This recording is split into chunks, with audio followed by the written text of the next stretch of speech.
सोलापूर लोकसभा मतदारसंघात आज प्रचारासाठीचा शेवटचा दिवस आहे। प्रचाराची सांगता करण्यासाठी काँग्रेस आणि भाजपनं जय्यत तयारी केली आहे। महायुती आणि महाविकास आघाडीकडून आज जोरदार शक्ती प्रदर्शन केलं जाणार आहे। तर सोलापूरची लढत सुद्धा अतिशय महत्त्वाची आणि प्रतिष्ठेची अशी आहे। प्रणिती शिंदे विरुद्ध राम सातपुते अशी ही लढत आहे। दोन्ही बाजूंनी जोरदार प्रचार केला जात होता। आजच्या शेवटच्या दिवशी सुद्धा तसंच काहीचं नियोजन आहे। तर या सगळ्या संदर्भात अधिकची माहिती जाणून घेऊया आपले प्रतिनिधी अभिषेक आदेप्पा यांच्याकडून। अभिषेक, शेवटचा दिवस, कशा प्रकारचा आजच्या दिवसाचा प्रचाराचं नियोजन?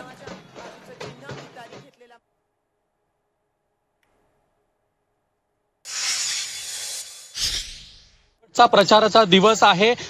काँग्रेसचे ज्या उमेदवार आहेत प्रणिती शिंदे आणि राम सातपुते यांच्यात काटेकी टक्कर होताना आपल्याला पाहायला मिळते। काँग्रेसच्या वतीनं शहर उत्तर भागामध्ये भव्य पदयात्रेचं आयोजन करण्यात आलेलं आहे। तर भाजपाच्या वतीने भाजपाचे ज्येष्ठ नेते आहेत नितीन गडकरी यांच्या जाहीर सभेचं अक्कलकोटमध्ये आयोजन हे करण्यात आलेलं आहे। ही जाहीर सभा अक्कलकोटमध्ये पार पडणार आहे।